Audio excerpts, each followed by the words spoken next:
متفقہ فیصلہ ہے کہ اگر اکثریت ملی تو وزیر اعظم نواز شریف ہوں گے۔ نواز شریف کی واپسی میں کوئی قانونی رکاوٹ نہیں ہے۔ وزیر اعظم شہباز شریف کی صحافیوں سے ملاقات میں گفتگو، کہا 16 ماہ کی حکومت میں 8 ماہ احتجاج اور مارچ کی نظر ہوئے۔ یہ مانتے ہیں ووٹ بینک متاثر ہوا، لیکن ہم نے ریاست بچائی۔ آئندہ انتخابات ووٹ کو عزت دو کے نعرے پر لڑیں گے۔ وزیر اعظم نے مزید کیا کہا، اس بارے میں بات کریں گے ہمارے ساتھ موجود اسلام آباد کے بیورو چیف طارق چودھری سے۔ طارق چودھری، بتائیے گا کیا بتانا ہے ان کا مزید؟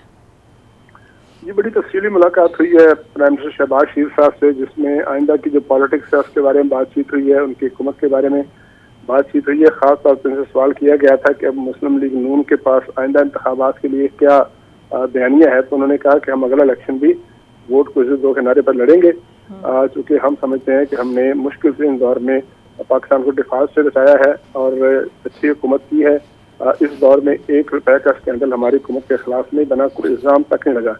ان سے پوچھا گیا کہ آنے والے دور میں اگر ان کو اکثریت ملے گی تو کیا پرائم منسٹر کے امیدوار وہ ہوں گے یا نواز شریف ہوں گے، تو انہوں نے کہا کہ مسلم لیگ نون کا متفقہ فیصلہ ہے کہ اگر عوام نے ہمیں منتخب کیا اور ہمیں اکثریت ملی تو نواز شریف جو ہے ہمارے کینڈیڈیٹ ہوں گے پرائم منسٹر کے۔ انہوں نے کہا کہ ہمارے جو فیصلے تھے ان کی وجہ سے اس بات کا درست ہے کہ ہمارا ووٹ بینک متاثر ہوا، لیکن ہم نے ریاست بچائی ہے، اور میں سمجھتا ہوں کہ اگر میں نے ریاست بچائی ہے تو اس کا مطلب ہے سب کچھ بچ گیا، سیاست جو ہے وہ بھی ہوتی رہے گی۔ انہوں نے کہا کہ 16 ماہ میں مشکل سے حکومت تھی، ہمارے راستے میں دھرنے اور لانگ مارچ رہے 8 ماہ، اور 9 مئی کے واقعات ہوئے، اور اس کے علاوہ دیگر ایسے واقعات ہوتے رہے جس کی وجہ سے مشکلات کا سامنا کرنا پڑا۔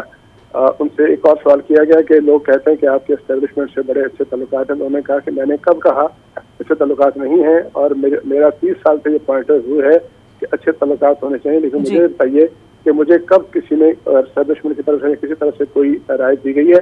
میں تو خود بھی کہہ رہا ہوں، ایک دفعہ نہیں کئی دفعہ کہہ رہا ہوں۔ انہوں نے کہا لیکن سارے اداروں کے تعلقات اچھے ہونے چاہیے، ایک پیج پہ ہونے چاہیے۔ انہوں نے کہا کہ SIST جو ہے وہ ایک ایسا ادارہ ہے جو ملک کی جو معاشی مستقبل ہے اس کو بہتر کرے گا، اور SIST جو ہے اس میں پرائم منسٹر جو ہے وہ چیف ہیں، اور آرمی چیف اور دیگر ادارے جو ہیں وہ ان کے اندر کام کریں گے، اور یہی ادارہ جو ہے آگے لے کے جائے گا۔ نواز شریف کی جو واپسی ہے اس کے حوالے سے انہوں نے کہا کہ اب ان کی واپسی کی راہ میں کوئی رکاوٹ جو نااہلی کی تھی وہ نہیں ہے، کیونکہ جو الیکشن ایکٹ میں ترامیم کی گئی تھی اس کے تحت جو نااہلی کی مدت ہے اس کا تعین کیا جا چکا ہے، اور 27 جولائی کو ان کی مدت نااہلی کی ختم ہو چکی ہے۔ ٹھیک، وزیر اعظم کا کہنا ہے اکثریت ملی تو وزیر اعظم نواز شریف ہوں گے۔ اپڈیٹ کر رہے تھے اسلام آباد کے بیورو چیف طارق چودھری، بہت شکریہ۔